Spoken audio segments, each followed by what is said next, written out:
Magandang araw po. I'm Dr. Cecil Clemente Ocampo, isang dermatologist sa Capital Medical Center and Asian Hospital and Medical Center. Ngayong araw ay pag-uusapan natin ang pityriasis rosea sa isang lecture entitled May Pityriasis Rosea si Pia. Ang Balat Basics ni Dr. Derma is a series of skin health lectures which aims to educate and inform lay people, health workers, and doctors regarding common skin diseases through a fun and engaging storytelling platform. So sit back, relax, and enjoy. May pityriasis rosea si Pia. Dear Dr. Derma, ako si Pia at nagkaroon ako ng pityriasis rosea. Nagsimula ito nung mag-break kami ng boyfriend ko at may napansin akong isang mapulang patsing bilog na may konting scaling na bigla na lang tumubo sa aking balikat. Makati ito, kaya't akala ko ay fungus at nilagyan ko ng antifungal pero hindi naman gumaling. Pagkatapos ng 1 week ay naglabasa na ang maraming mapupulang patsi sa aking likod, dibdib, braso at hita. Ang mga patse ay makati at may konting pinong kaliskis sa gitna. 2 linggo na itong dumadami at nadadagdagan pa hanggang ngayon. Ano ang dapat kong gawin, Doktora Derma? Huwag kang mag-alala, Pia. May lunas ako sa iyong problema.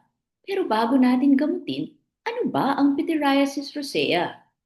Ang pityriasis rosea ay isang reaksyon ng katawan sa stress, gamot, o viral infection na nagriresulta sa mga lesion sa balat. Karaniwang nag-uumpisa ito sa isang herald patch na madalas nakikita sa katawan o liig. Ito ay isang pulang bilog na plaque na may kiliskis at nakaalsang gilid.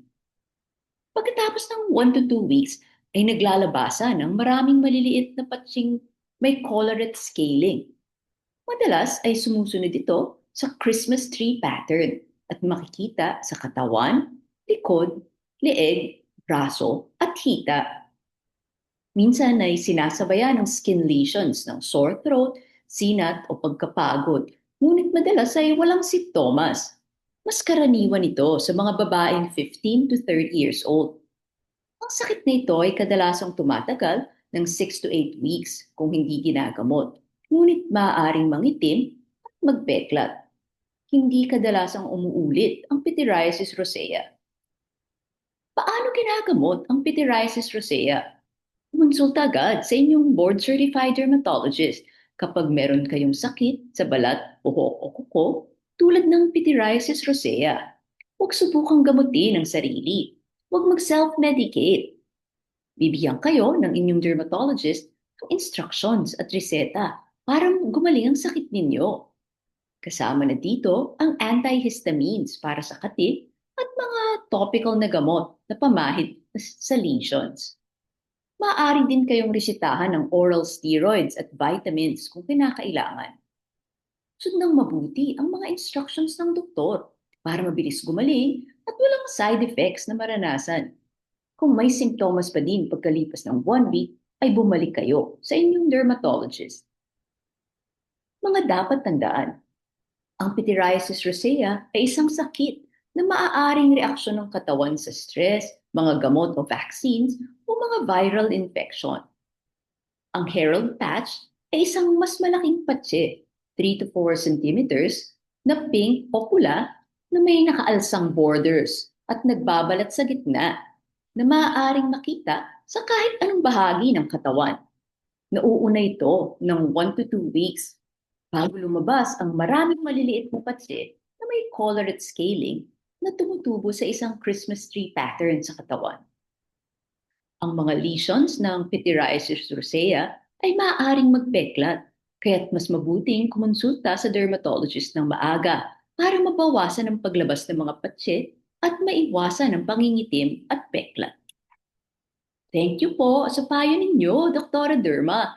Ngayon ay natigil na ang paglabas ng lesions ng pityriasis rosea. Wala na ang kati at natutuyo na din ang mga patse.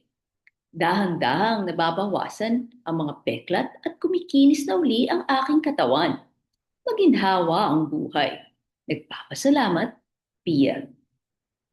Alam ba ninyo, ang pityriasis rosea ay isang sakit na maaring reaksyon ng katawan sa stress, mga gamot o vaccines, o mga viral infection. Ang pityriasis rosea ay karaniwang tumatagal ng 6 to 8 weeks, ngunit maaari din itong tumagal ng ilang buwan.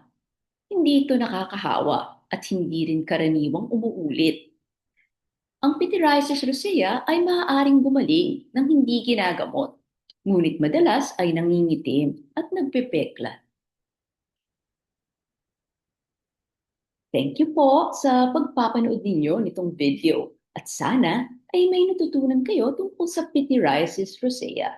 Kung kayo ay may mga tanong o skin concerns, you may visit me at my clinic at Capital Medical Center or Asian Hospital and Medical Center. Maaari niyo ding panuorin ang mga ibang Doctora Derma videos and shorts sa TikTok, YouTube, Facebook at Instagram. Just search po for Doctora Derma. Until the next video, hope to see you all again.